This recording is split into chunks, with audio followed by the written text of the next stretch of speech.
this evening, this is basically a workshop for people to come in and communicate and find out about what the landmarks, historical landmarks commission is asking the town council to do.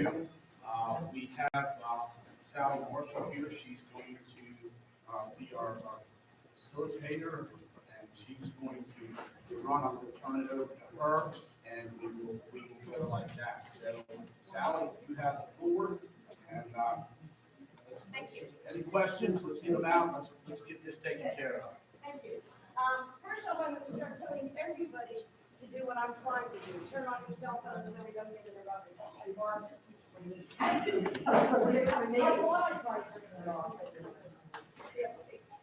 Or figure it out. Or it's Sally, one other thing, when they're speaking, they need to speak up, so. yes, we have we're them on recorded YouTube. on YouTube Live. Okay?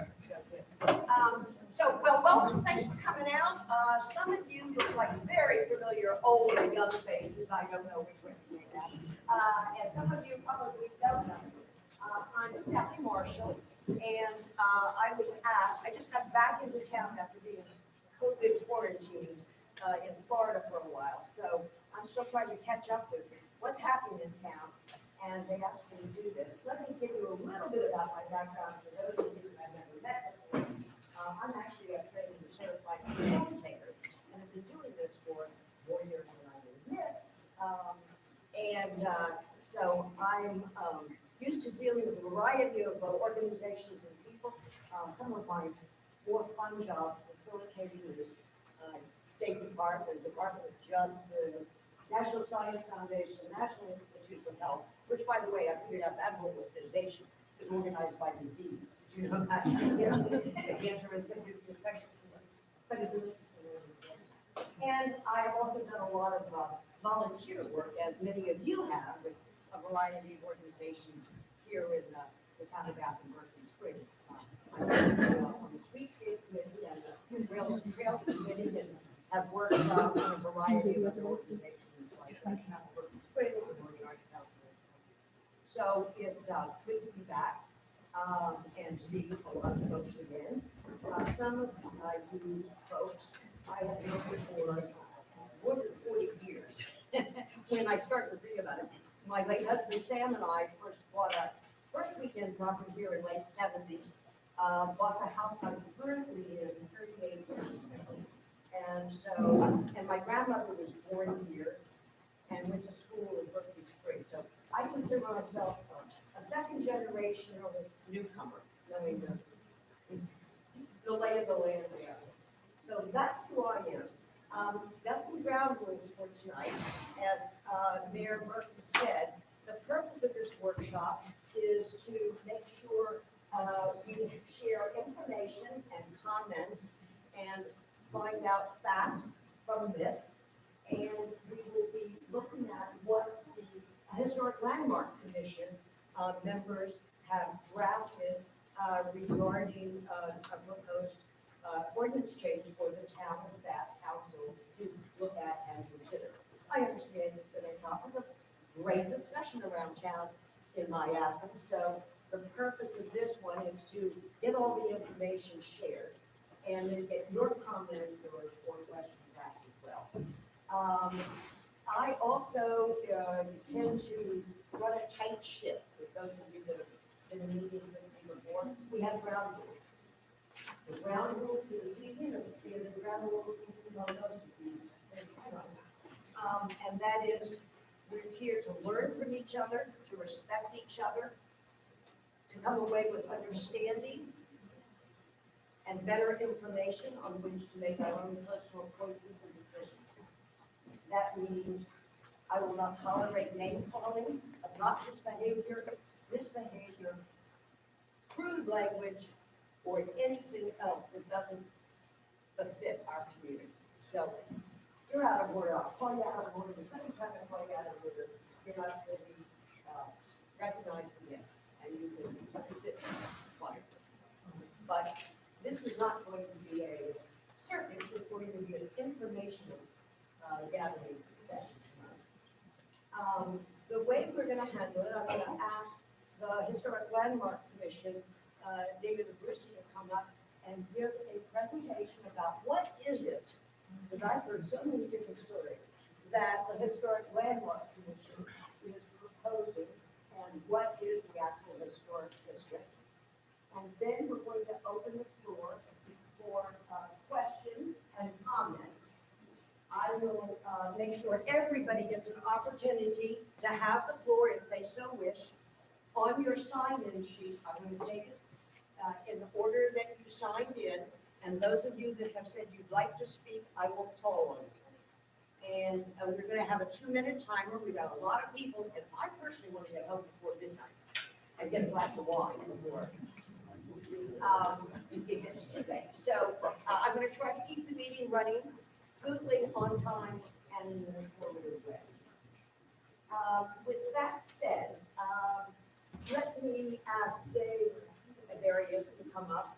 I also want to remind those of you in the community that David and the Historic Landmark Commission are volunteers, like many of us are, on a variety of organizations.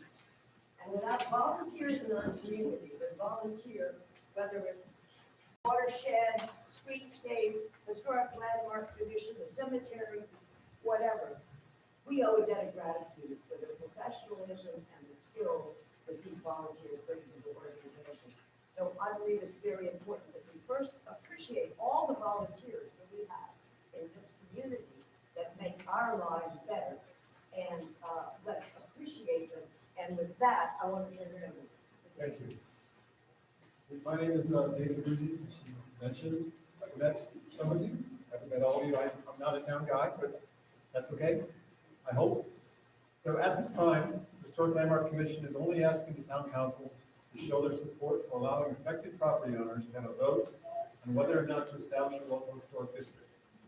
By West Virginia law, only those property owners who had owned property within such a boundary have the right and opportunity to vote on such a district. And what we've had to do, we really did not want to do this, because we think the town residents and property owners should define what that boundary is, but there's so much information out there that we had to find a starting point, and this is what it is today. If you haven't seen it, it's from Union Street, roughly to Fairfax Street, Wilk Street to Green Street. That's the area that we're looking at, that we're talking about tonight. Those are the property owners that would be affected by this. There's about 80 properties in that area. Of that, there's about 60 property owners. So that's the target really for tonight. You say that's again, just go down. Yes, I'm sorry. Union Street to Fairfax Street, roughly from Wilk Street to Green Street, roughly what that is. So that's a starting point. If this goes forward, and I've already had some people come up tonight and say, why is my property not in here? Well, certainly we'll entertain that. It's a lot easier to add someone's property than to get into, well, I didn't want to be in there in the first place. If we start, what we think is a good area, we can go from there. So the history and background of Historic Landmark Commissions, I think, is important. More than 20 years ago, the state of West Virginia passed a law allowing municipalities to establish Historic Landmarks Commissions. West Virginia legislature realized there's a wealth of historic buildings within the state, and the best way to identify, preserve, and protect them is by empowering action at the local level. And that's important because at the local level is really the only way to do protections. The federal government doesn't do it unless you do special things with your building. The state doesn't do it, but if you want to protect preserve your history, it has to happen at the local level. It's been well documented that preservation and protection of historic structures and creation of local historic districts aid economic development, enhance the state's historic attractions, and their appeal to visitors is a valuable tool for education and resource for future generations. As such, in the mid-2000s, the town of Bath established its own Historic Landmarks Commission with 5 members. An extensive survey at that time was done of most of the town. It didn't include the entire town. And as a result, in 2009, the nationally recognized Town of Bath Historic District was created. And this larger district, was pretty much in that black boundary, was comprised of 215 contributing buildings and 90 non-contributing buildings. And I'll get into the difference between contributing and non-contributing here in a bit. So what we're looking at is a much smaller subset of those 215 plus 90, so what, 305 when we math in public. We're really talking about narrowing it down to just 80 buildings right now. In 2016, the town amended its existing ordinance to expand the membership from 5 to 9 and to allow for up to 4 members to be residents of Greater Morgan County. I am one of those Greater Morgan County residents, but right now I'm the only one that isn't a town resident or property owner. The purpose of this expansion was to add members with the interest and experience to establish protections for the historic district. So when I was one of those 4 new members who joined in early 2017, I was asked to draft design guidelines, which would kind of overlay what would happen within the district. And at that time, we hadn't even started talking about how big that district would be, but what would be the design guidelines we would like. We did some rough drafts, put some proposals together in 2017, met with the ordinance committee in 2017. So this is not something new that we're springing on folks. Maybe the first time you've heard about it, but the HLC has been looking at this for the past 4 years. So we expanded to 9, and we currently have 7 members, and I think it's important to tell you who they are and what their expertise and interests are. Tim Newton, he is a Town of Bath business and property manager owner. His property is in what would be a local district on Washington. Tim has lived in the area since 1994, has a degree in architecture, and done historic survey work. He has a passion for urban infill projects and volunteers his time doing construction work for others.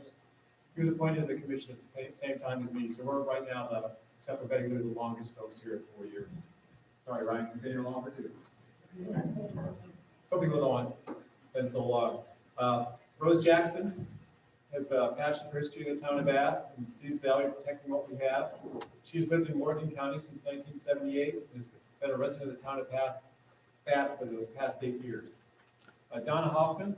Donna has been restoring a contributing historic property she and her husband purchased in 2016. In the process, she has developed a restoration skill set of her own while cultivating her own history for local history. Her property is also going to be a local district. Zach Selman. Zach grew up in rural Morgan County, has lived in the town of Bath since 2014, graduated from Brooklyn Springs High School in 2017. He just completed his junior year at Shepherd University. He's concentrating his studies on historic preservation and history. And to have that kind of resource in a town of this size is amazing. It's someone who has a passion for this and is studying. What's the gentleman's name? Zach Selman.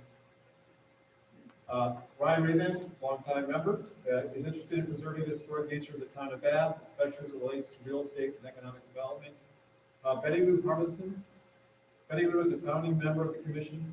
She and Nancy Harvey did the initial work more than a decade ago to establish the National Registered Historic District for the town of Bath. And she also literally wrote the history of Bath with Gene Rosen.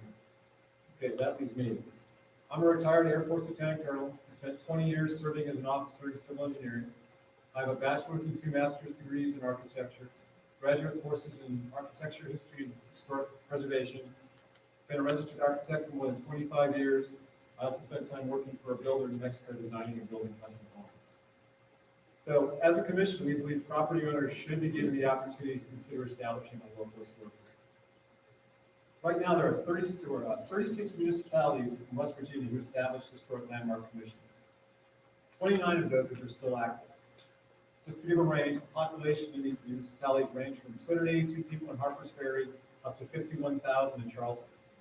The number of contributing structures for their historic districts range from anywhere from just a handful to several hundred. So the property owners of 15 of those 29 municipalities voted to create a local historic district and adopt protections for their own property, and that's where we're at tonight. One additional municipality put protections in place through its zoning board. So the town of Bath is certainly not alone in seeking to give property owners the right to vote in establishing a local historic district. 16 of 29 have already done this. As such, the HLC is asking the town council to amend the current town ordinance to allow for certificates of appropriateness for a yet-to-be-determined local historic district. Certificates of appropriateness are part of a process that ensure changes to existing buildings or construction of new ones are sympathetic to and keeping with the historic nature of the town of Bath. These are only required, 1, for changes being done to contributing buildings when the change would be visible from the street, or 2, for any new construction in the district. And it is important to stress that just including COAs in the ordinance is not enough for them to take effect. Property owners must vote to establish a local historic district before certificates of appropriateness will be implemented. So if the town council votes to give property owners the right to vote on establishing a local historic district, here's what the process will follow and quick chart to run through.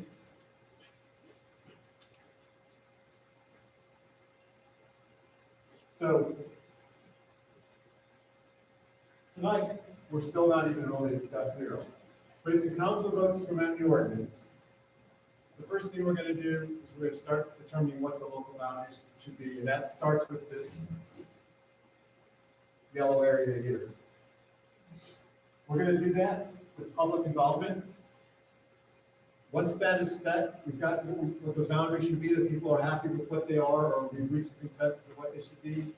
We're gonna meet with all the property owners within that district. One-on-one would be my preference. We'll come by, we'll have meetings, whatever, to explain exactly what happens if this goes forward, what those certificates of appropriateness mean, what the design guidelines mean, what has to get a certificate, what doesn't have to get it. But right now, like-for-like replacement does not require a certificate of appropriateness. No one is being asked to return their building back to a former state. If you have replaced the windows, or you've got an exterior siding, and you want to replace it like for like, that's fine. It's not something the Historic Landmark Commission is about. So once we meet with the owners, and we've said we want 75 to 80% of those folks to agree with what we're doing. The state law requires 51%, but my thought is, for this to be successful, it needs to be that 75 to 80% have to see the value in this. Assuming that happens, the next thing is we have to send a proposed map to the West Virginia State Historic Preservation Office for them to sign off on. There's a certain ratio of contributing to non-contributing structures that they're looking for. Does the layout make sense? That sort of stuff. There's certain rules that they're looking for. They have about 45 days to comment on that. If they say, okay, go forward, then the actual legal process starts.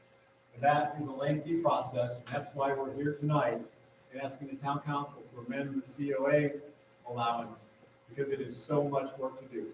We as the Historic Landmark Commission have to notify every single property owner in writing, registered return receipt mail, about a public hearing discussion for this.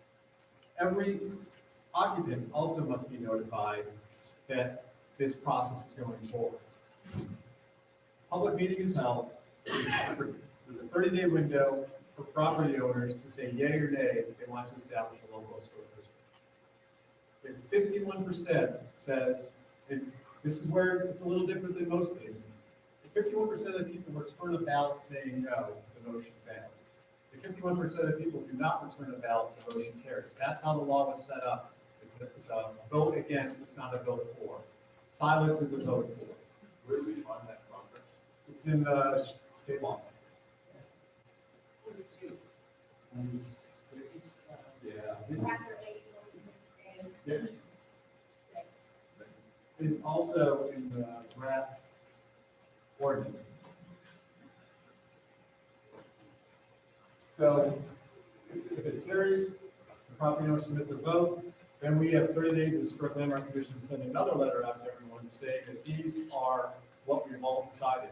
But as I've said, if we don't get 75 to 80% here, the process ends. I'm not going to go forward. It's too much work for the Historic Landmark Commission to go through if the town doesn't support this. We're not here to lay anything on anyone that they don't want to be part of. So that is where how this process would play out. So I think going 75 to 80% is very, very generous versus the 51. The other piece is we've already taken a vote that says if this goes forward, for the first year, everything will be a recommendation. There will be no hard decisions from the Historic Landmark Commission or exterior adjustments to existing properties. And it's a very small number that we even have to meet, because right now I only know of 1 or 2 projects that are going on that we would even be involved in taking a look at. And I'd like to think this is a small enough town before the COA process even starts, that someone would come and talk to us and we'll come out and figure out what's the right answer. So when the COA is submitted, it's done. It's all taken care of. So that's where we're kind of at. So again, so to conclude, at this time, really, all the Historic Landmark Commission is looking for is for the town council to show their support for allowing affected property owners to vote on whether or not to establish a local historic district. Great, thank you. Let me cover a couple of things that I did not say in my opening. One is, in case you didn't know it, as usual, we're live streaming on YouTube, and thank you to Sharon who's got it all set up for us. Secondly, Lisa back there is going to be our time. We're on the 2-minute time, when I call on you. And I was called by the order you signed in. Some of you said yes, you'd like to speak. Some of you said no. Some of you said you'd like to submit written comments. Those of you that would like to submit written comments, or even if you didn't say I want to, feel free to do an email or a written comment to the town staff. And any comments then will be part of the record. I should know the town of Bath address, but that's, 271 Brook Street. The email? Yeah. Town of Bath, www.dsl.net. okay, good. Can you say that louder? Town of Bath at www.dsl.net. DSL.net. dsl.net. Town of Bath, all lower cap. My computer just popped it up, so I got. Okay, the first person that is going to address, and I suggest you just stay at your seat, speak loudly so everybody can hear you. If you're not a projector, I'll remind you to speak up, or if you can't hear somebody, just raise your hand and I'll ask them to speak up. And Lisa will start the time. By the way, so far we've got 21 people that have signed up, and I might have a late sign up or something. Pete, were you the last in? I'm always the last in, You're always Charlie. the last in, but the first out, no. So right now we have 21 speakers. So please respect everybody's time. And let me start with the first one is Donna Hoffman. If I pronounce your name wrong, just correct me. When you stand to speak, would you please identify yourself, your name, in case I have said it wrong?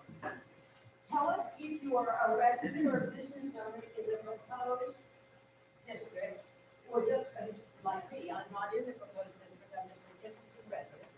Of course, the town of Bath, yes. And then if your comments and questions. So Donna, I don't know here. Oh, thank you, Donna. Please, you've all heard him speak for a few minutes, and obviously I'm supportive of it. So I kind of figure I'm at the end if anybody has anything. My thing is, yes, I would be affected by it. I'm gonna make a new house with that here. And yeah, I want to give you guys a chance to talk. Thank you, Donna. Thank you. Next up, we've got Kent Scruggs. Speak up, Kent. Okay. I am not a state document. There are not proposed in state documents as far as the business rights. The use of your absolute power given the authority has great concern for me, because if it could be considered to have more power than we agree with the state ordinance. There are places where there is no specific. So the concepts or the ideas that are put in place could change at any moment. So the property owner is going to be given the guessing, do I meet this week or not meet the required system. This document is not sufficient compared to other ones across the country, and there's no items in here for emergency repairs, natural disasters, civil construction, or such. So they would have to go through a regular process if the hurricane blew all the windows in. Because it's not included in the document, and it's not written down, it doesn't exist in law. Yes, sir. No, I'll wait to hear. There are no issues in here for grandfathering documents. There's nothing in here about what, I just want to make a minor change. There's no instance in here that people can't afford it, that they can, the other thing too is, this is the most, this is the worst penalty that I've seen. Most places have 15 days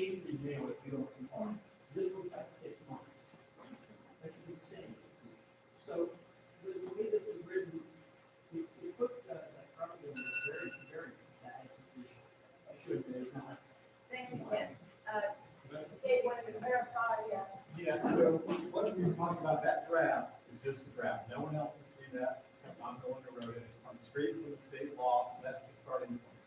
The other things we've already discussed with the town council, is that emergency repairs are not something we're going to wade into. We understand if a tree falls on the house, that's too far. That's not something we're getting into. And the list of things we're not about has gotten so long, I didn't want to stand here tonight and we can go through that. But your concerns are certainly recognized. The penalties, that's from state law. Doesn't mean that's what it has to be, but I had to start somewhere when we drafted that, and that's where we started with what was in the state law. So there's a lot of time. We're gonna sit down with any property owner that, before we do this, the other part of this piece is the design guidelines. And that is a lot of work to do. That's something we don't want to take on until the town council says to go forward. So the process that we are starting on is a very long process. And it's gonna be full transparency the entire way. And by the way, right now, as the boundary's drawn, you're actually right outside that boundary. Yeah, that's sort of thing I wanted to sort of hone in. Right now, the proposed boundary affects how many contributing buildings It and is, how many contributing buildings that are affected? So there's 50 contributing buildings. So 29, 30 are not. But of those 50, that doesn't mean significant changes have already happened. Many of the homes already have unoriginal siding or unoriginal windows. Like for like replacement is perfectly fine with us. People have this idea of Shepherdstown and things like that. That's not where we want to take this at all. I guarantee you that's not where it's going. The other piece to remember about this is, if this gets to be too onerous, and we're going to do a year transition, transparency piece with this, the town council has the full authority to rescind that ordinance at any day if the town does not want to do this. And I perfectly accept that. That's not where I want to take this. I don't want that type of relationship. There's certainly a thing about budget. We understand that. We're not looking for anything. But remember, no one has to do anything to their property. You do not have to fix a single thing up for this Historic Landmark Commission. Okay, thank you. Next up, Marge Bowers. Hi, Marge. I just am curious as to why this is necessary to impose an additional burden on property owners. What is the purpose of doing that? I feel like the town, I love the town the way it is, that's why I like it. To me, this is essentially an HOA to which we will have to answer. I moved here, I own 2 properties, I own a house on Fairfax Street that will be included in that. I feel the commission already that's here seems to be doing a good job. I don't know why we need to do this. What's the purpose? If the purpose is to encourage more people to come to Berkeley Springs, I think we should look at getting more retail, adding more entertainment, such as the new beer garden, and perhaps attracting young college students that because they can earn money. This is what we need. Now we're excited about property. If we've had 4 years to craft this draft, then I wonder why is it just talking from state law and why does it not address some of the issues that I think First Base brings on? Short, concise statement about why you're proposing this, what's the purpose? I think that's what you're really asking. To protect and preserve what's in the To protect and preserve the existing contributing structures in Berkeley Springs. and to manage change in a reasonable and thoughtful way going forward. Contributing structures and historic structures, correct? Not all. Not all, or not those that have been substantially altered. Because they're already no longer contributing structure. Okay, thank you. Next up, Susan Webster. Well, I wanted to say first that I do thank the town council. The majority did vote to post this so we have something to look at this evening. And actually, that was just yesterday, so I don't know how many people have had how much time to look it over and really read it. But I do want to also say that this isn't what we've been given for the past 3 years from historic landmarks gone through the staff. We've been given another document that I would glad to give to anybody that wants it, that we've been given as early as this past winter, that really has more of the restrictions and more of the laws and more everything. But town council, this is the first time we've seen this document, and I'm just thankful that they did put it up. Also, we've never actually been given a map of what they're doing. We already have the historic district, and this is called, I believe, an overlay. Right. And I do believe overlays can change, and overlays can grow, and regulations can change and grow, and like that. So, I believe it is safe to say earlier versions have been reworked by the committee, the version. you know, what this Right. is if the town council amends chapter 42 to include COAs, this is the meat and potatoes of what will happen. We were just, the last time we were sent this was just this past winter. So, That's the January, yeah. yes, Yeah. yes. So, you know, there aren't more meat and potatoes out there. And I'll leave a copy at town hall. Of course, we all have it, but this is the start. And as far as citizens voting, well, the town council has to do this first thing. You know, we have to make a decision whether or not to put the citizens in a position. Right, that's step zero, as it says here on this thing, is council votes to amend the ordinance, which is the draft stuff. Okay. Up next, John Board. Okay, I just had a couple questions about the verification. David, when you talk about, I think 71%, you're gonna go around and talk to the business people. We'll talk to every property owner who wants to talk to us about this. So if somebody has 10 properties, You get one vote, but state law allows one vote per person no matter the number of properties. okay?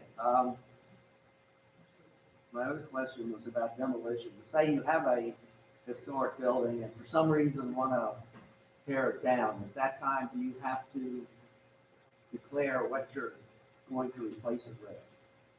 We've not gone down that path yet, but I think the town's still working on their own demolition. So we'd like to further marry up something like that rather than create our own. But if it's future construction, then there'll be a discussion on why you're doing it, and there could be other options than turning into a parking lot, if that's what the plan was. Well, yes, kind of what I was getting at. That's, the issue with demolition is when you start getting huge holes, it's like looking at someone with a bunch of teeth, it just doesn't look right anymore, because the holes start to take place. And the purpose of the ordinance is to preserve and contribute to structures. Okay.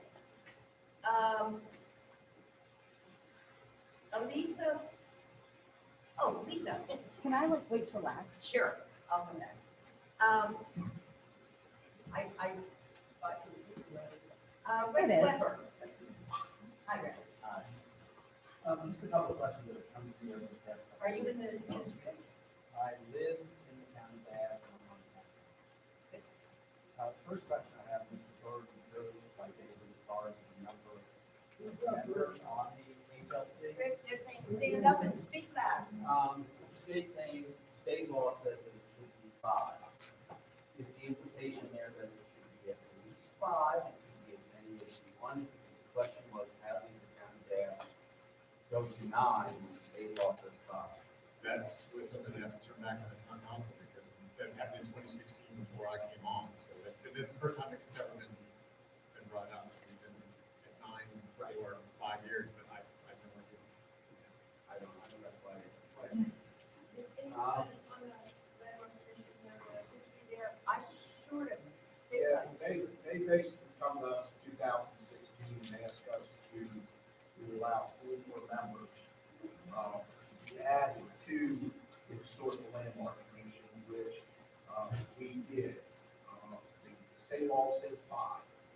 I'm not sure exactly how it is wrote, whether it's simply just 5, or if you can have up or down, whatever, but you have to have at least 5 people on that count. I believe the wording is that the HLC will consist of 5 members. I don't know if it means at least 5, that's why. And because the 2 past presidents are no longer with us, but Virginia Mosher and Larry Lauer had the discussions, they were looking to enhance the expertise and skill sets of the existing, to bring more manpower and people power to the project. So that was the reason it was expanded.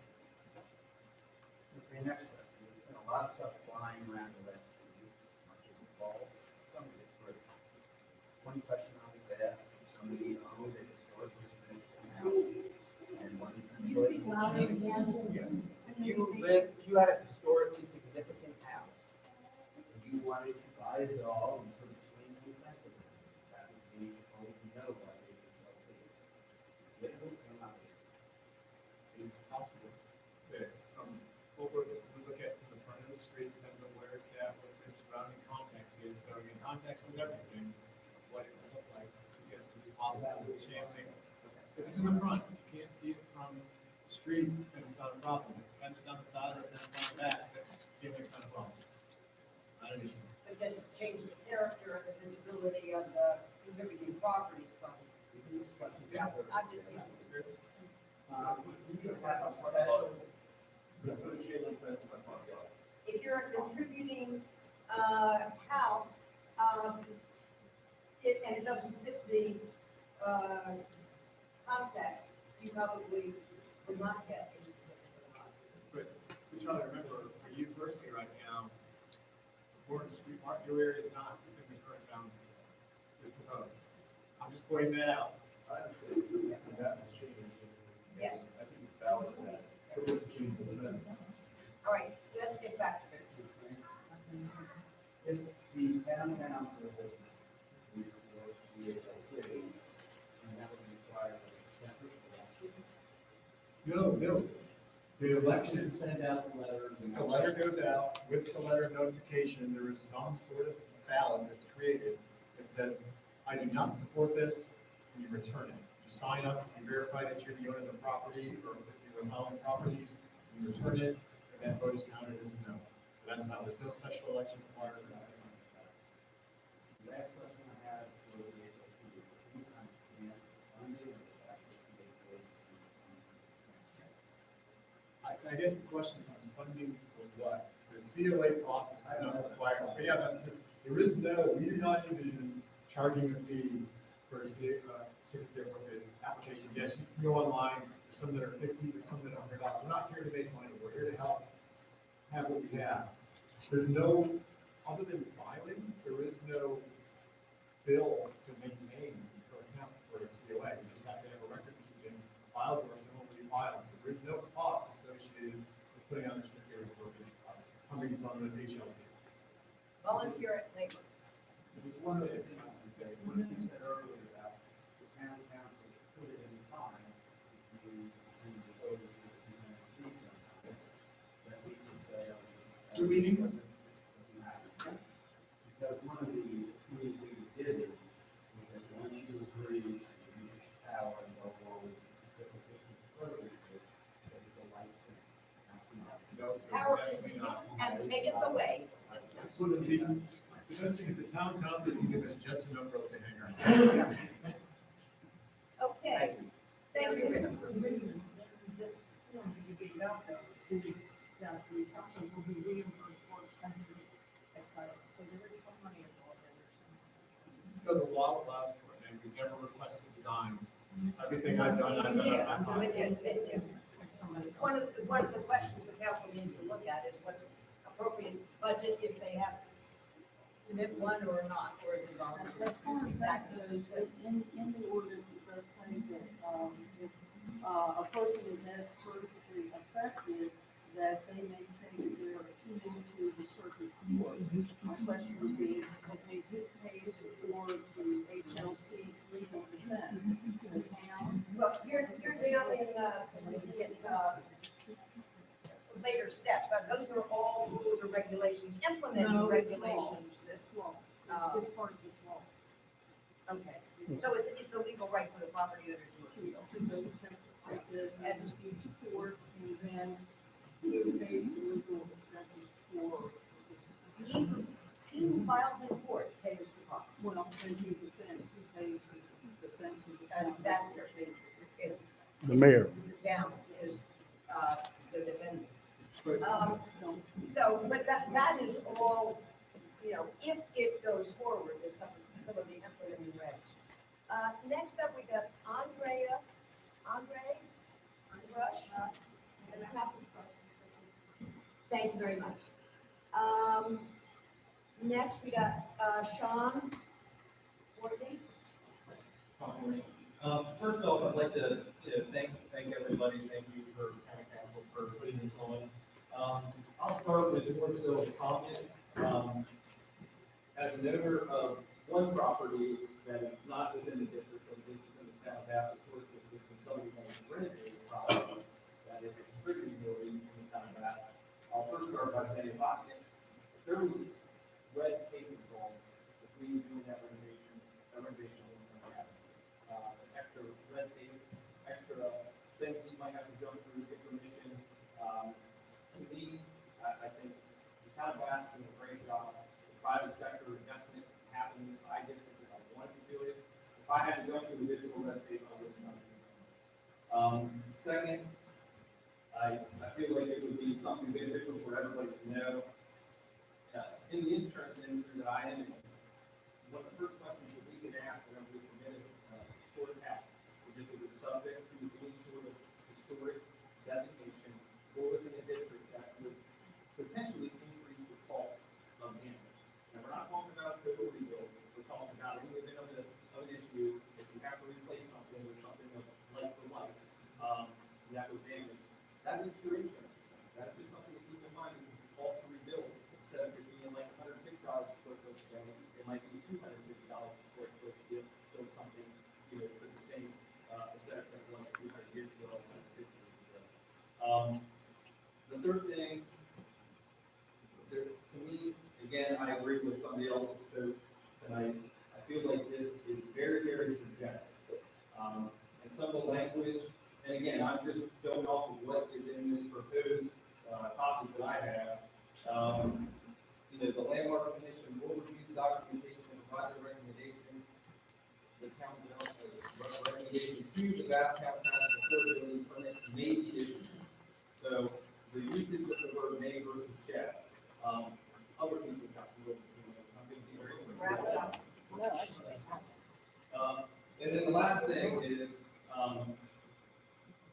if we're getting, or the town of Bath has the ability to vote on to move forward with this process, I feel like it's a premature in the process. My recommendation would be, I'm not against it in its entirety.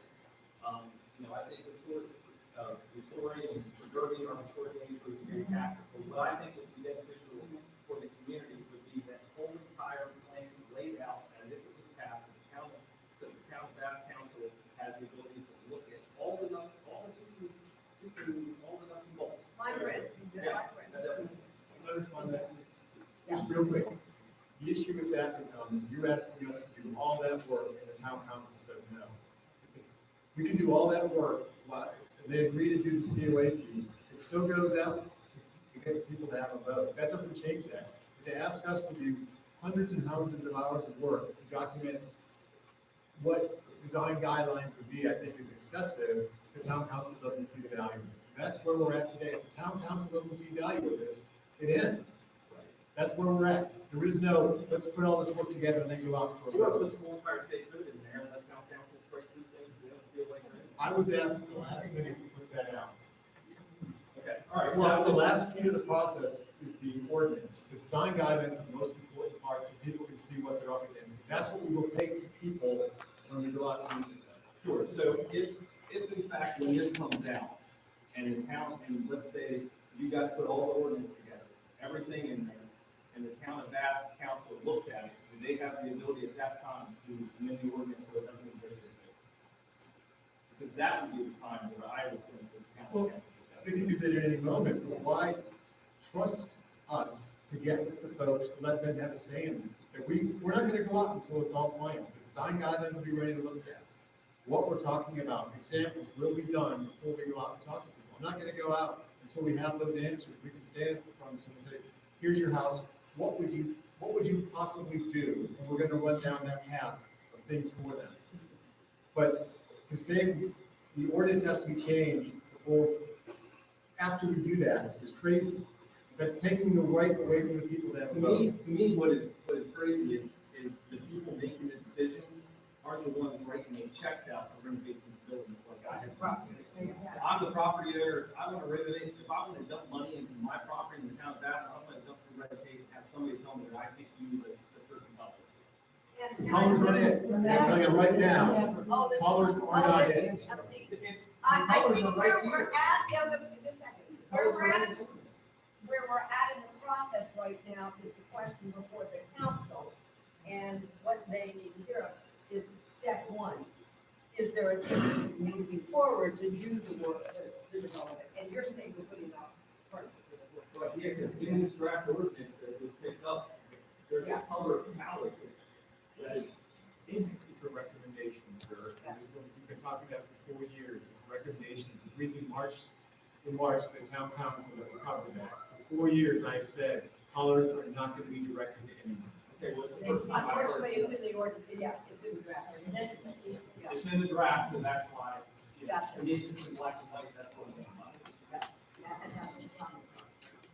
And to address the timing Next issue, up is, yes, when someone asks a question and David is answering it, I have stopped the clock. So no one is getting more than 2 minutes to speak, but I believe we want to get our questions answered. So I have been letting David speak. Is that correct? How you want me to do it? Thank you. so, yeah, the speaker's being held to 2 minutes, she's putting it on pause, we'll respond to the answer. Well, we will be happy, well, we will be happy to collect all of the questions then, and then respond at the end. But, okay, some were comments and some were questions, so I was trying to make sure people got their questions answered as we go along. Up next is it Carl Grenier? Thank you. I will, continue in writing, how long do I have? I don't know, hopefully within the next week, Okay. while it's fresh on your mind and they can respond. Thank you. Next is Paul Schrader. Alderman, Thank you. comment from the town council members over here. I live at 318 South Fourth Street, been there 52 years, 53 years. And it was probably 50 years old when I moved it. I understand your town attorney, Dick Day, has recommended against this. I think you should take his advice. Okay, thank you. Next up is Charlie and Sue. Well, I'm a business owner here. But what is important to me is the building. Pretty soon we have 5.2 miles. Speaking of, Sioux County, highway, we not only, in order to have a community, that needs a community, if we can't trust the county council, you vote one way or another, I mean, the other thing is that most of the thing that yellow circle up there is employment. You realize how much is cost of employees, from the ground up, a couple of similar to where we specialize in that. It's about $2,500. There's a lot of considerations we need to make, and we need to attract different people involved.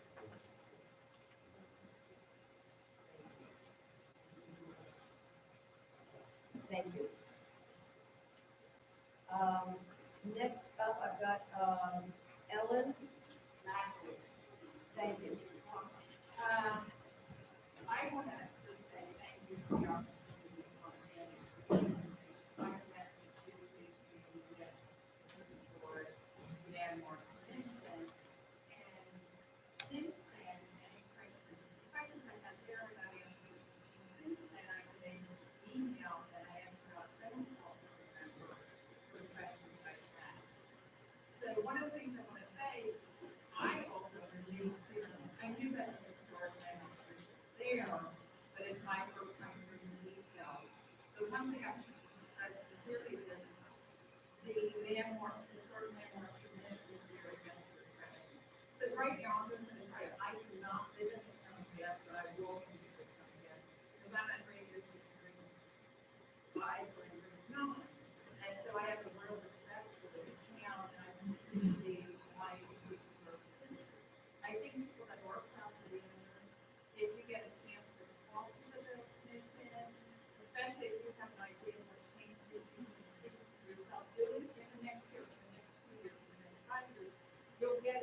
there any kind of disparities.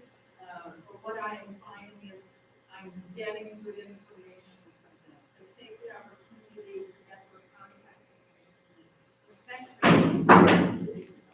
especially if you know that you're contributing properly and you know that you're going to be making changes.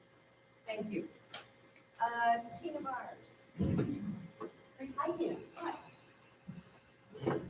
I wanted to just speak briefly tonight about how I feel about this, and I am opposed to any of this style of activity in our town. I grew up here in Berkeley Springs. I was living downtown for approximately 27 years, and I've had a business, and I purchased the building that my business is in 11 years ago, and I am in the So, when I purchased the building, and in the years subsequent to that, I have spent approximately $40,000 working on my building.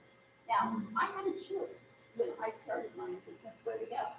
I chose to stay in my community of Berkeley Springs, and part of that was because of the freedom. I enjoy the freedom and the liberty to make my own choices. Had this been any part of the analysis, my result might have been different. But I wanted to be here, but giving up the freedom and treating 80 buildings as a test tube to see how this thing works is absolutely unfair. This entire thing strikes me as a zoning style legislation in a county that has consistently rejected zoning. I keep hearing that Berkeley Springs is trying to build itself and to market itself as an arts community.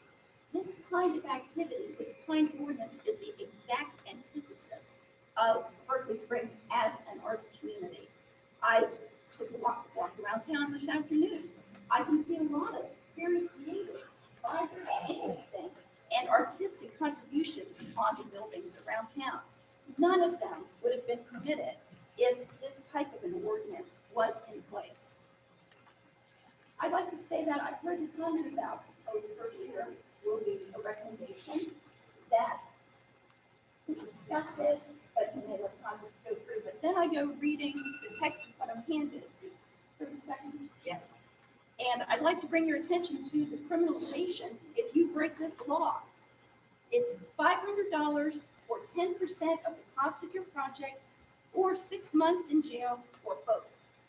That is a heavy-handed camera approach to something that should not even exist. Wow. And like-for-like replacement, I did hear Mr. Rizzi address that. I found the section he's referring to, section 1142 in his 11th program. I'd like to state that in my professional opinion, I believe the language as it is currently drafted fails to allow like-for-like replacement in the required right. If this were to avoid it all, I would encourage the council to shut this thing down and let us live our lives. Thank you, Tina. Next,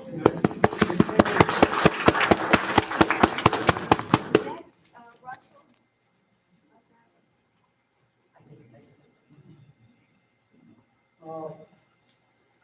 Well, first I'd like to thank the public service and the county commissioners, to the park council, to the land commission, To our senator. to where they say to get to the time. And it's not an easy job. And I actually would like to ask from both sides, one question each. And for David, I was with a friend this afternoon, I told him where I was going. He was quiet, and then he texted me. And he said, where I came from in Minneapolis, we call it the historical, landmark, the historical commission, the historical commission, because they were so overburdened. And I wondered for David, from your experience on these things, why do many people have that perception? And how do these things get out of control? And then I also look at the teenagers spoke. Should there be any limit on what a property owner can do with this? So again,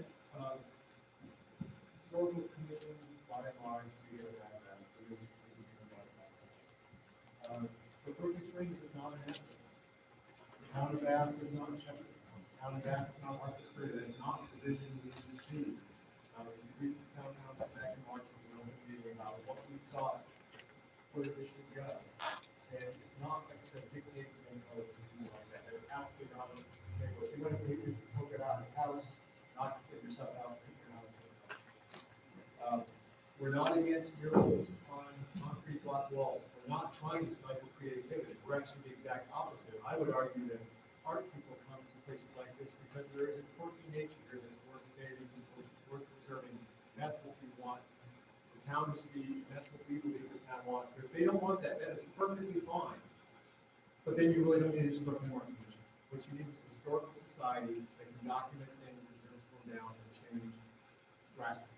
That's where I believe the town is at. I may be wrong, I certainly may be, and the town can go forward with what they decide the right thing is, but that, we're not Annapolis, we're not trying to do that. Thank you. And you had a question? Should there be anything in what a copy of the district could do? I would state that if it affects the health or safety of citizens, then yes. However, when it comes to legislation of this type that is poorly drafted and overbearing, it exposes the limitations, it puts too many restrictions on the landowners, and they're capricious, and will be no consistent standards as boards change, as review boards members come and go. Certainty means everything to a landowner. That's why we invest. When we don't have the certainty that we will be able to modify our properties as necessary for our best use, then no, there should not be restrictions. Thank you, Tina. Up next, Rick Ellis. It's fast, I would say 20 minutes. My name's Rich, but that's fine. Rich. And, I live in town on Market Street, about Grove Street, quite a way. And I don't know you, Dave, so I feel like what we're doing here, but I'm just more government in my life in general, so. And I think it's crazy that we continue to develop change in the forest. I hope everyone sees that that's terrible. My biggest concern when I heard you today, the idea that, there's a lot of right now in these. And right now, I'm not even historic. Right now, for the first year, there's, whatever, you don't have to follow all the things. And right now, you can replace like for life. And that stuff, really needs to be. I think that's. I mean, that's a good point. They're gonna go, the town council can rescind that. I plan to do this for as long as the town will have it. And that's where we're at. Expanding the district is gonna go through the same process that we're seeing here tonight, how it would all play out again. So, it's not like you wake up one morning and all of a sudden you're in the district and you weren't there yesterday. We go through that same process again, talk to you. In fact, you would have to come to us. We're not gonna go down this path again. If anything's ever established, someone's gonna have to say, I really want to be on the district. Up next, Joel Tuttle. Dave, I still feel like I don't fully understand why. Like, there is an Annapolis in the surface area. Why can't we have our town and not have to? I don't understand the why at all. And it makes me kind of question your motives. Even though I'm not trying to be, you know what I'm saying? Like, why you come in? You don't live in my town, and you're telling me that my town, I can't put maybe I can't put fence up. And I think, why do you care about it? That's a fair question. When this expanded, like I said, when I came on board in 2017, I was led to believe this is something the town wanted. I would have never come on board, because I believe, with my background, that a certain level of protection is a good thing. Not overwhelming, but I do believe that there's a benefit to that. There's plenty of economic studies that show that having a local historic district is a benefit to the community as a whole. And that's why I came on board. But I guess I'm just a masochist. But this is something I believe in, and there's something here, there's still something in the town of Bath, there's still enough originality left to protect and preserve. Thank you. Joel. First of all, I'm not a property owner of the town of Bath, just a steward of the courthouse per se. I just want to start and say, one thing that worries me is that we have this draft ordinance that's supposed to follow the state code. I do have the state code book with us. It does say that the group should be proposed 5 members. So that's first thing says to be imposed at 9 units. So I obviously doesn't fall to state code. I'll point that out first. But, I'm here to represent a person who asked for a letter to be read, to the town. I don't know, it hasn't happened, so I told her if she didn't, I would. Sharon has it, and she's on my list. Oh, okay. Yeah, but go ahead. Awesome. You want me to do it? Read it. I'm ready. Read it. Go right ahead if you would like. Okay, this is from Priscilla Jones, she's the person who bought King Dave's old office, very large structure, it's on Wilk Street. Just kudos to the town, she loves everybody, she loves the people, and that's what drew her here, specifically for the historic district. She's continually delighted by the quality of her neighbors, all these wonderful things. She believes that we have an undisputed unity of purpose in maintaining and improving the historic buildings that they proudly own, and that they're doing so freely despite an unprecedented shortage of building materials and available skilled laborers, a dramatic increase in the price of both and uncertain shipping rates. Her now home on Congress Street, Congress and Wilkes, has the dubious honor of not only being visible from all sides, but she has nearly 43 windows that are centuries old, they're painted shut on both sides. While she has every intention to surprise the property owner to upgrade her investment in a tasteful way, in keeping with the historic charm of the town, and she will certainly reference the suggestions and the design guidelines currently being drafted by the Historic Landmark Commission. She strongly urges the town to not pursue the certificate of appropriateness designation that would add additional hurdles, costs, and fines to the already momentous job of maintaining and improving the historic properties. She just mentions that she believes passing the COA designation into law would have a chilling effect on the forward progress happening here on its own by leaps and bounds. And just to finish off, she says that if she'd known that adopting the tooth of law, the fear, force, and fines was even on the table for the town of Bath, she might reconsider investing in historic property. We need to her adopting into the town both a subjective approval process for property improvements and the possible penalty, jail time under the law for non-compliance is a negative more for this move this positive change. Right, what do you think? Yes. All right. I will heartily support property owners' voluntary compliance under informative design guidelines and suggestions as we continue to shape the character of the historic town of Bath together, one window and fence at a time. I thank BHLC for the countless hours it has invested in the pursuit and preservation of the community's history, and feel that to remain unified in its purpose, it must be a voluntary relationship. Thank you. Thank you, Joe. And just the thought of 44 windows. Sally, could I follow up on it because it was. No, I'll come back to you, but we gotta keep moving. Thank you. Next up is Mark. My name is Mark Barbarenko, and I'm a local attorney, and I used to own property in the town of Bath. I don't now, but I live right outside there. And I just wanted to make a cautionary comments, and then I go to the question today. I'm not here to talk about my position today, because the government tonight, so we don't know. Things that, as Tina said, it is extremely ambiguous, it's confusing. And I think everybody here tonight, one thing they realize that this is a complex legal process that is being put in place. And the rest of the code, ordinances, regulations, complicated those things. And it looks to me like this is being done without the help of legal counsel. The town has legal counsel is not here tonight to answer the questions. Who's been answering legal questions? Who's been making legal interpretations? With all due respect to you, and I don't think that's right. I don't think that's fair. I think it's a disservice to the taxpayer and all of you. It's all going to come back with you and make big taxes when you're walking the legal grounds. Right now, we've got a mess. And so let's get legal counsel involved in us, and let's rely on counsel. And he should be here tonight. I don't believe in that. Question for David. This document, what is this document? Who wrote it? Why was it just posted tonight? What is this? And who's going to tell me proposing the town vote on this? You just don't have a head to say. Everybody's wondering.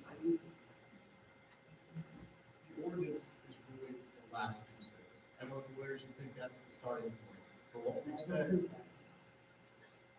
we've said is, yes, I drafted that. Something had to start the motion forward. But that was not what this meeting was supposed to be about. I'll tell you right now, the HLC came here today. No, it's an original draft. No, I'm not asking. All we're asking the town council to vote on is do they agree with going forward with the process? Okay. Of amending it. I don't know what that document What's looks the like. document that you're gonna give to the council? Why don't you look at the document? Why don't, no, we're supposed to sit down with the ordinance committee when the time comes to actually draft. They wanted to start a draft. I had to start a draft for something, but what we're asking the town council for, do you support the process going forward? That's the sum total of what we're asking for.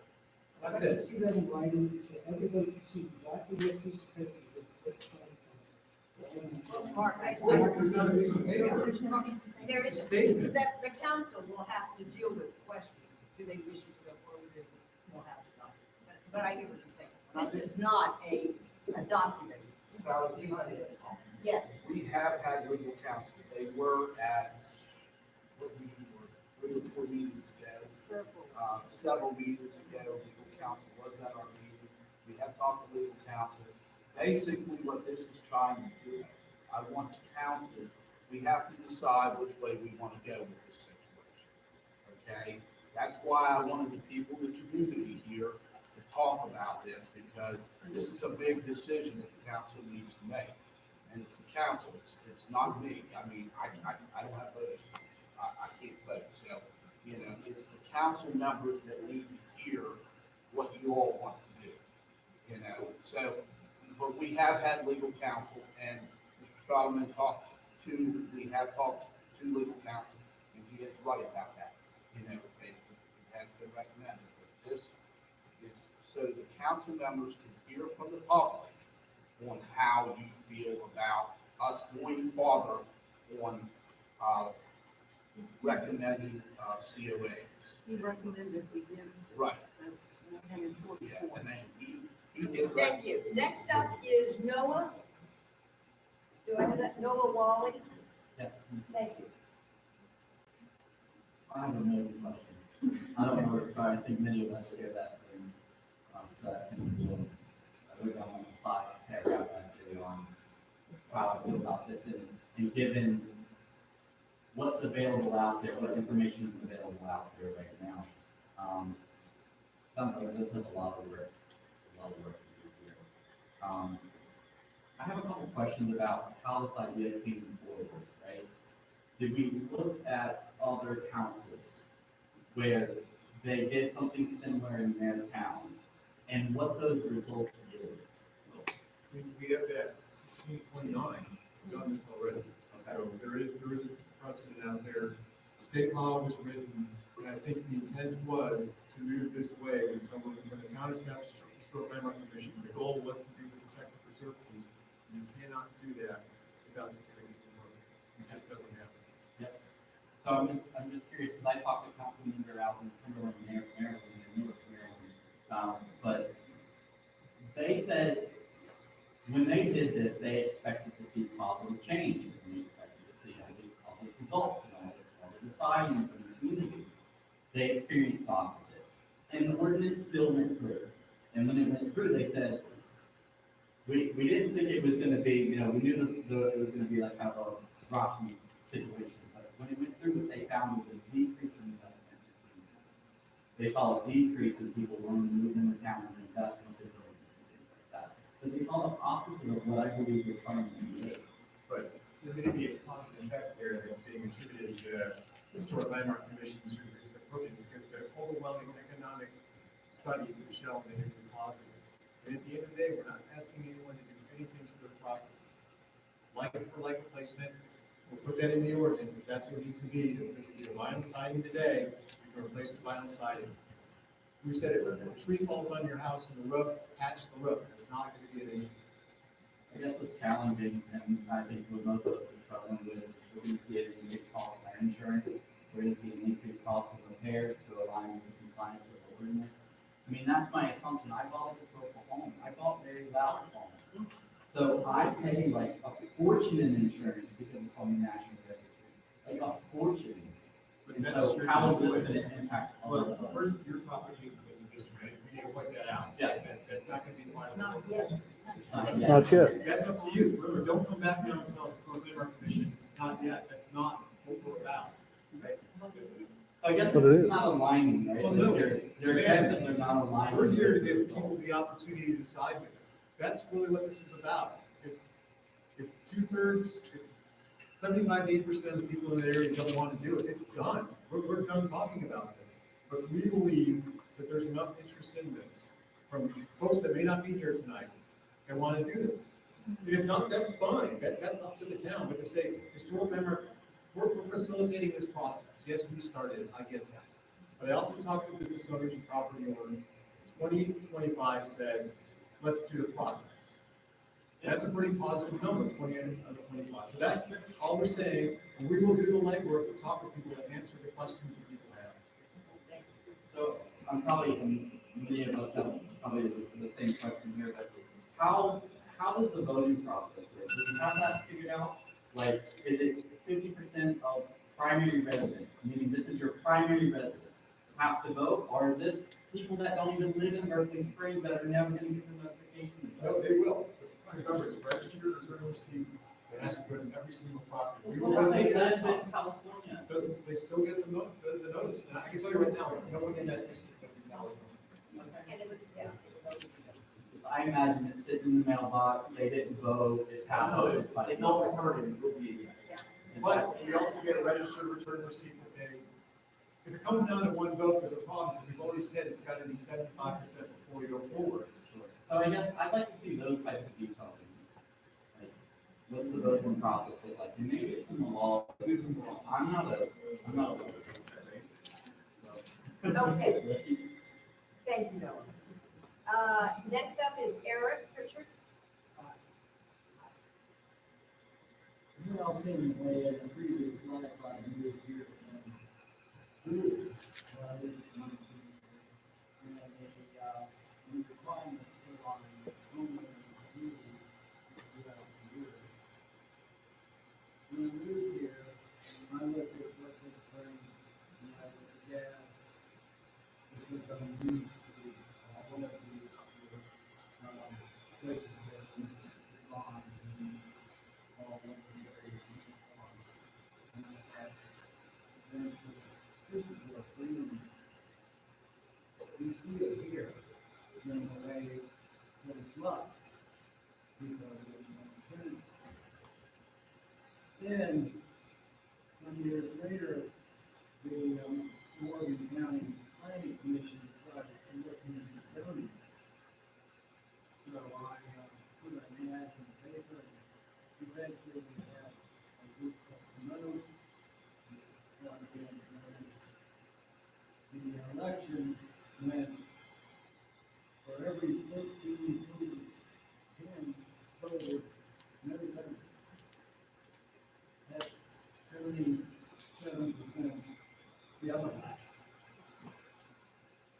I think that would be a problem that you see of the voter.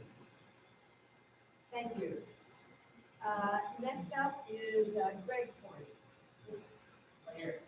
So my question is roughly you, David. So do you have to have any certification or license to develop that they can't do? Like, let's just say, like, I don't know if it's going to be developed, but if I did, just out of curiosity, what certification or license does the person tell me like can not do? Well, it's really coming down, it's the design guidelines, which is pretty much building specs.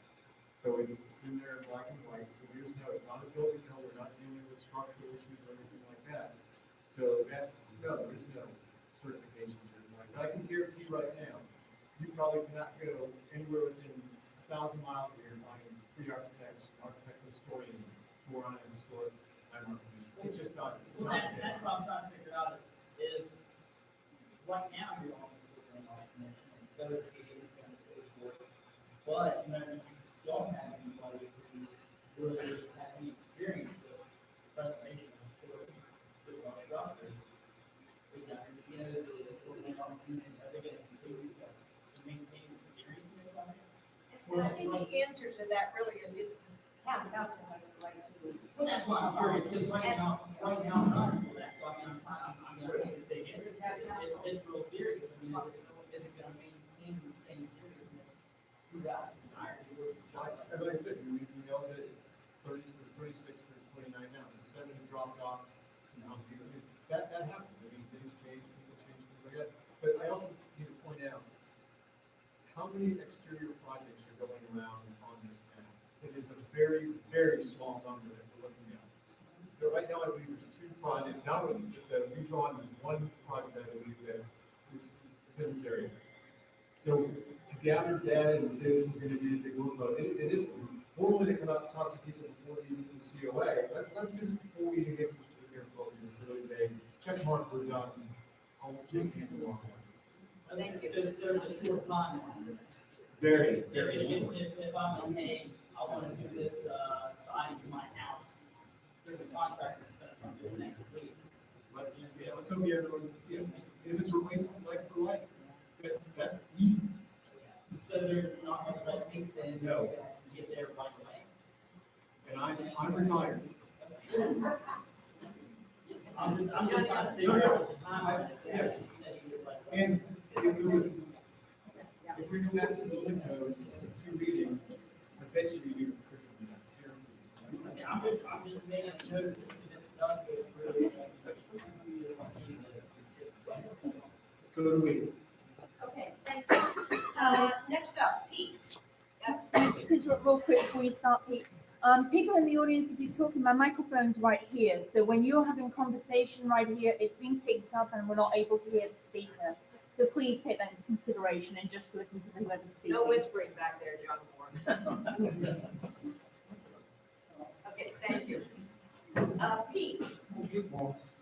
And, I just want to sum up before I start. I believe that if you want the results of Hancock and Maryland, you need to implement. You also, if you begin the process up here, step 1, that gives you the direct route to 3, 4, and 5. You will get to 3, 4, and 5 because you instituted number 1. You need to nip it in the bud. Okay? Now, give you a little history. I came here in 1955 on a ship in New York Harbor. My dad was in Seoul. My mom was in I'm German, and we showed up. And when we showed up in Berkeley Springs, it was bad.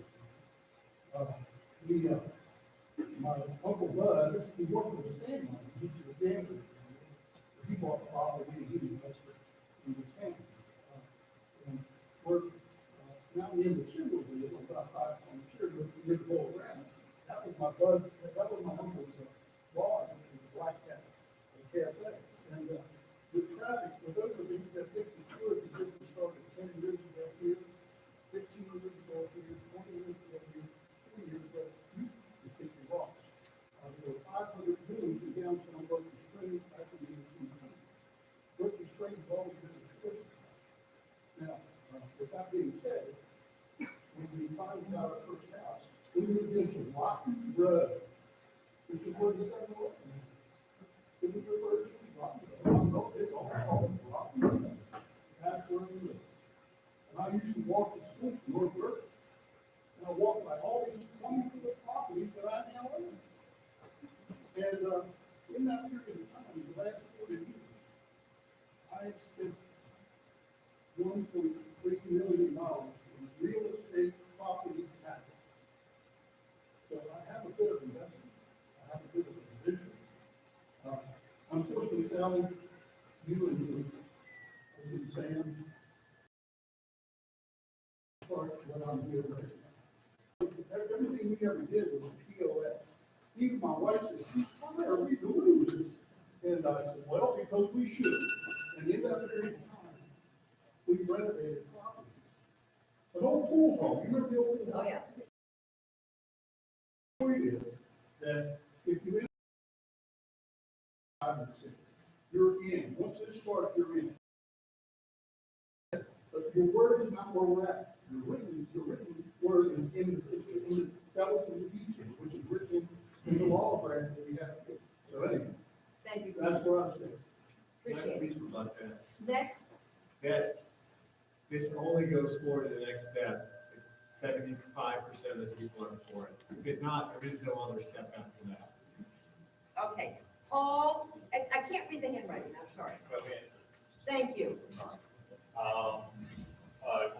Two properties that are relevant to the area, kind of like, and mainly curious, because it's some question, I had a chance to talk for the first time, I guess, yesterday, day before yesterday. So David, what is the main advantage that historic landmark brings to the owner? So I'd like to hear the other side of the story. I get the resistance and, oh my God, what I'm gonna have to do, what hoops am I gonna have to? And if you could describe, I get the sense of the red tape, but I don't have the details of the red tape outside of the fear of going to prison and getting harmed. Red tape can mean a lot of different things. So I said, what does somebody go through in the town and say, well, this is what you actually have to do? It's like I have to get garbage picked up. I could call that red tape, or I could say, thank God I've got garbage picked up. So I want to know, how do you And that brings up a very good point. And I guess on behalf of the HLC, my predecessor, we owe the town an apology. I thought the Historic Landmark Commission was a known quantity around here. So it's rather surprising when people are saying, this is the first I've ever heard of you. When are your meetings? Why is it the first I'm hearing of this? We've been meeting every fourth Tuesday of the month at 5:30 in the town hall for God knows how long, at least 5-6 years. So we're out there. So the first part of the question is, what else do you get from having a Historic Landmark Commission? You get the benefit of this expertise that we've gone, Zach poking around at people's homes, looking for finding hidden stairwells and things like that, and looking at how structures have changed over time. We're focusing on this heavy-handedness of the HLC, but that's really the last part of what an HLC does. We are out there meeting with people all the time, answering questions. We've had questions about how do I make my new property handicap accessible and still meet the historic feeling of it. To what about brick pointing, things like that. Those are the resources that we bring. But the problem is, how do we get out there? What I've made a point to do every time a property sells, I send a letter saying, here's your property, here's a little bit of information, we're a resource you can have. Paper mail, of course, now is something that typically gets tossed aside. And it comes from the Historic Landmark Commission telling you, it's tossed in the trash, thinking, oh my God, they're out to get me. So what we've talked about doing is, I think what Paul said, if you show up in town and you start looking stuff up, what's wrong with having something that says there's a Historic Landmark Commission and we can be on the top? Or if you come in and there's a building permit, there's a checkbox that says there's a Historic Landmark Commission, let's have a talk. That's all we're saying. We've tried that in the past voluntary, but it doesn't work. We walk around, we see work being done, and I'm not a very emotional person, but it hurts my heart to see someone stripping something off their home, to talk to them and said, I wish I had known that you existed. And that's a real problem for me when if we had been out there talking with people and had a way to meet with them, it might not have happened. So, I think you raised an interesting point, because we've got these resources available, but most of us don't know it, and this maybe is one of the good things about this meeting is. what Hey, is an historic landmark Sally, commission? as a voluntary entity, I have no problem with this group of people. As a voluntary advisor, keep on. That doesn't preclude you from knocking on doors. Come, you've never visited me. Hell, I'm open to what you can do for me. And the point is, advisory, I'm all in. The law, where they're going to dictate what I can and cannot do, the attorney will be the first one I call. I'm going to call on the next person, and it's either Stand back. Toasty Quinn or Rose Quinn. Oh, it's Rose. That's Rose. me. Okay, Sorry. I'll be fast, because I have 3 questions. I'm Rose, and I live not in the historic area, but kind of out there to the right on Harrison. And I just moved here with my family, my husband and daughter, and I love it. You guys have been wonderful at welcoming me, and my neighbor upkeeps a beautiful garden, and I just can't keep up with it. Yeah. It's great. So my questions are, to kind of elaborate on what Paul was trying to ask, I want you to elaborate a little bit more on what the economic net positive is that you were referring to. Because I don't think we have enough specifics there to outweigh the concerns about heightened taxes due to the legal implications. Another part of that is, can you comment on the different variables that make places like Hancock and Cumberland different, and why this didn't work for there, those places. My second question is, are there other examples of historic towns that don't have certificates of acceptableness, or are there other ways of going about this that don't involve the fine retail term?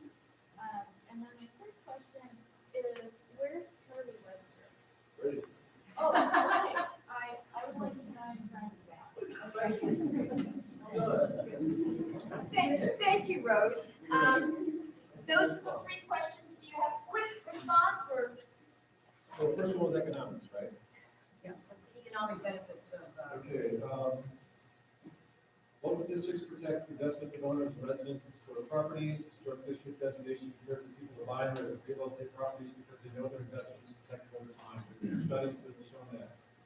90% of millennials surveyed appreciate the values of historic preservation. They like to visit places that are historically significant. They bring their children. There's a good chance those children are going to come back. Through generational tourism. Historic districts can positively impact the local economy through tourism. Tourist that visits for reasons of cultural spends $1.60 for every dollar that a normal tourist does, and those people tend to come back. So those are kind of some of the economic benefits of that. Plus, I know some people think it's a double-edged sword, but property values typically at least stay the same or raise if you're in a local store. second part of her question was, why do they fail in some places like Cumberland or Hancock? Well, I think there's Make it more, short. I think there's more to it than historic landmark commissions. I think this town is still vibrant. This is the time to do this. And I think, given the studies, it brings dollars in. We can all argue till blue in the face that that's not true, but I have not found an economic study that doesn't say. Oh, right, okay, good, we got that one. Thank you very much. Let me move on, next, Barb Wolf. I own a business on right smack in the middle of town, and I talk to hundreds of people a week. They come into the shop and we talk about a lot of things, mostly about the piece behind me, that beautiful, gorgeous historic breakfront. And we are talking about the history of the town, and they are thrilled that it has been maintained and that there is actually something historic around that hasn't been ripped out and hasn't been changed into something else. So I believe that people are very positive about, like David just said, about the history still being there. Who knows what could happen if it's not people that have a vested interest in maintaining.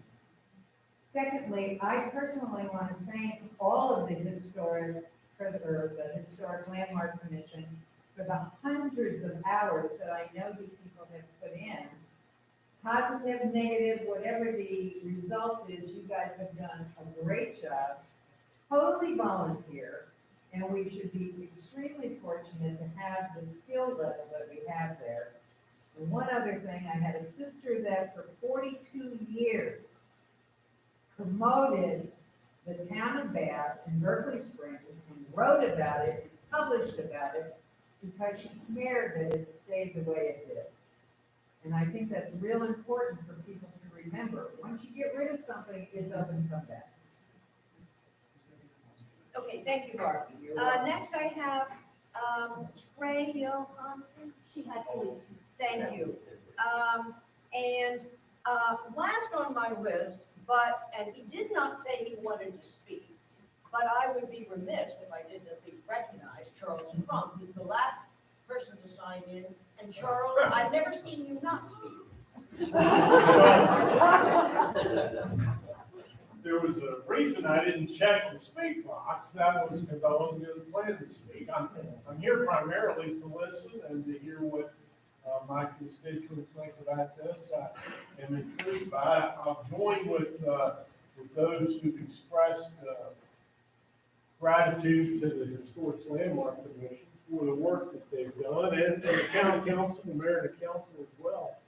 And I'm here to learn. I do, my law partner and I own property in town, and so I have some interest in that perspective.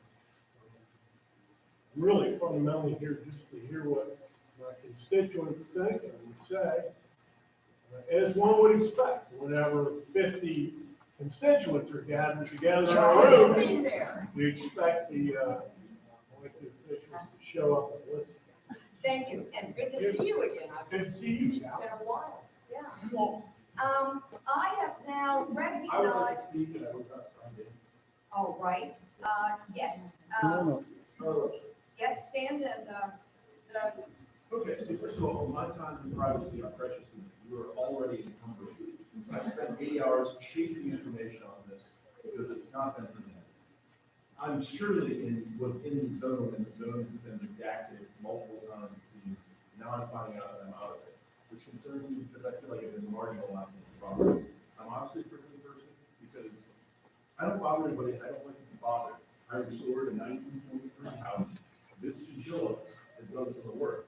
I buy my hardware and my supply with Hunter's Hardware. I rent tools to Donna Hoffman. I shop with him. I know the mayor. I've never heard about it. How is this possible? How is this possible when something so considerable to my private property is going to happen and I'm just finding out about it? There's a 9-person board. That's the largest in the state, including the capital. 3 people are educated as architects. Thank you very much. That's great.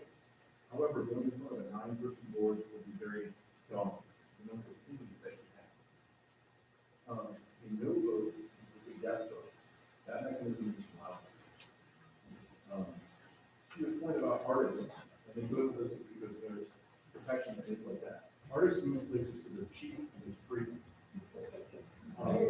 The addictiveness, is there any chance this could get addictive at all? Because I'm not our viable town. We'd like to stir something up. This could go sideways.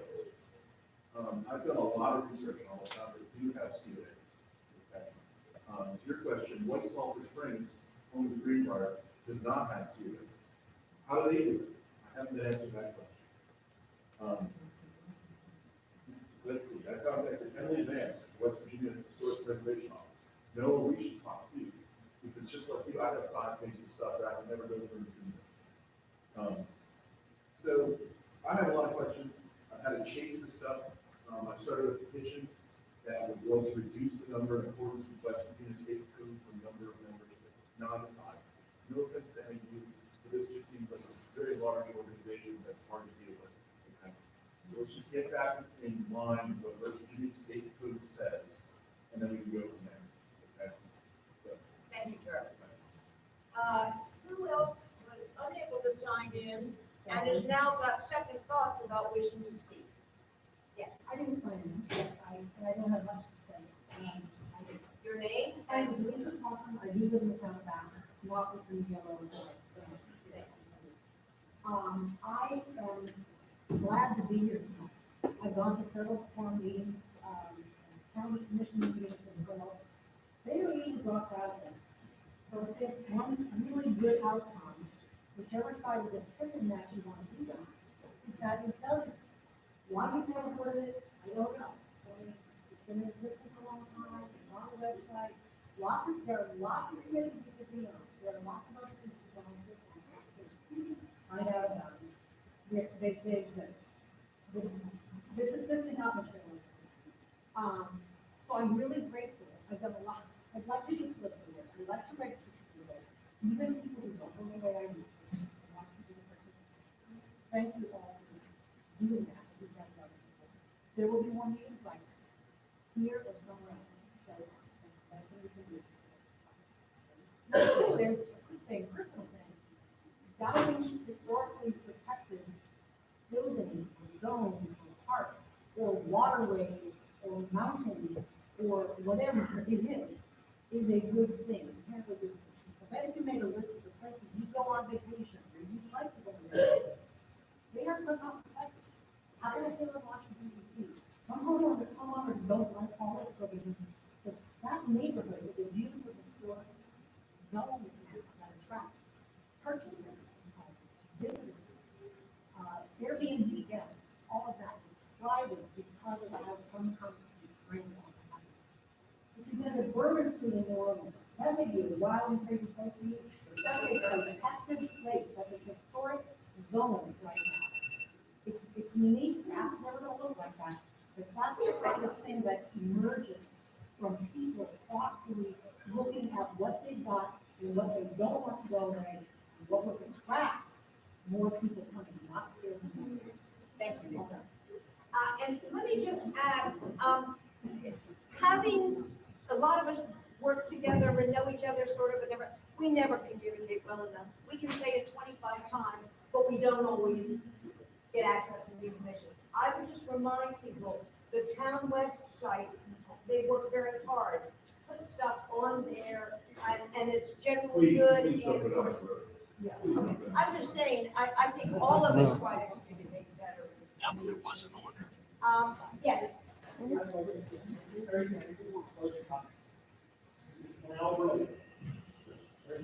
Yes. Your name? Thank you. For those of you who don't know, I had that big, ugly, huge monstrosity, probably 6 floors down behind town hall. Thank you for your work. We spent $1,000. Our intent is to bring the museum in there. This will be in the Quincy Municipal Garden, the museum, apothecary, museum, the 1700s. We're able to restore this. We do living restore. So we came here, we found something, speaking. So, okay, wow, great. I love what the commission is trying to do. I love their passion. I think it's one thing that everybody has to do, passion. Passion for our home, passion for the community, passion for making sure that we preserve the history. Just don't think that this issue is the best way, or this piece of it is the best way for our action. I think we can do it better, and we can bring us all together as much better apart. That's a much better way to do this, and I really ask everybody to think about it.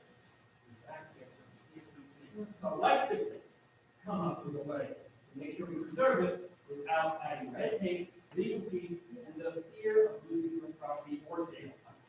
That's it. Thank you. So- Yes, anybody who has not spoken before, and I will turn to the mayor for closing remarks. No more questions? Make it quick. I have a quick question, sir.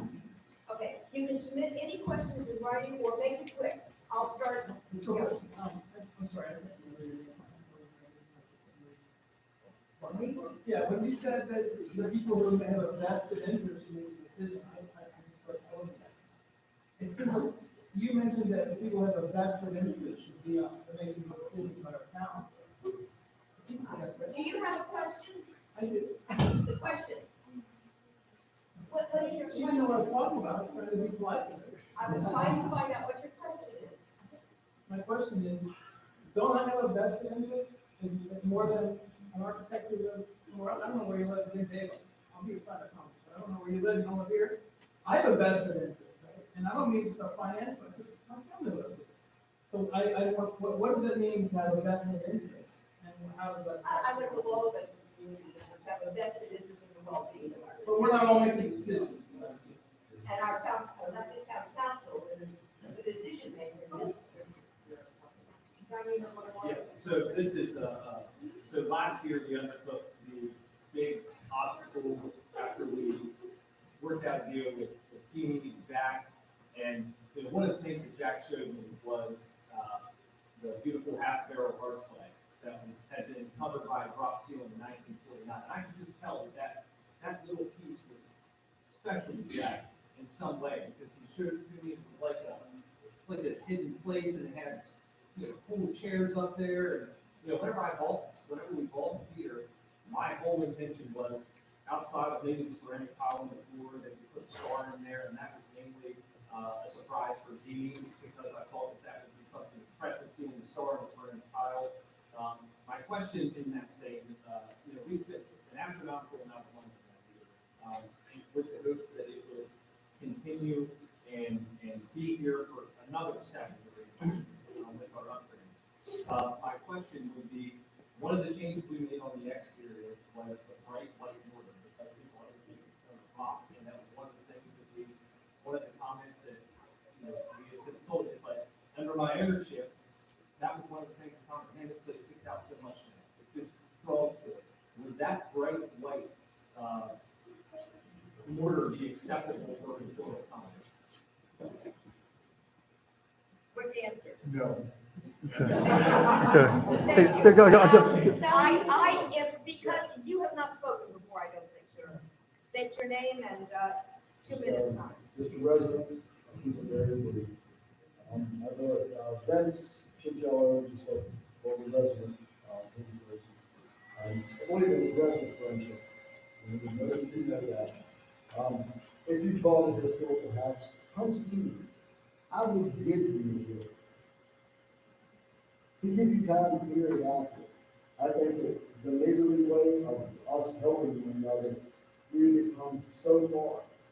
And we've had no regulations, but yet we have attracted a great number of people who are very reflective and love history and all preserving it. The guy next to me buys it, I'm gonna celebrate the fact that he painted that line yellow, and he's got that. The fellow on 9, that we all kept reading the sign, you don't let it go work, that costs all something. That we all need to cherish our freedoms, number one, and I have led and brought my body over history and saving it at great personal things to this very day. So, and there are many people, and I can only thank everybody on this board, landmark community, for all of the different things. But a hand of friendship, doing the law is what so many people want. Not letting know, don't reach your oversight. Thank you. Sally, you said you double back in 10 seconds, please? Yes, you've already extended your time, but yes, make it 10. Thank you. I just wanted to emphasize there is a difference between a voluntary entry into a preservation arrangement, such as when somebody chooses to join the National Register of Historic Places, versus the involuntary process of if you are opposed to this and it passes, you will be forced to comply. Thank you, Tina. All right, I am going to bring the meeting to a close.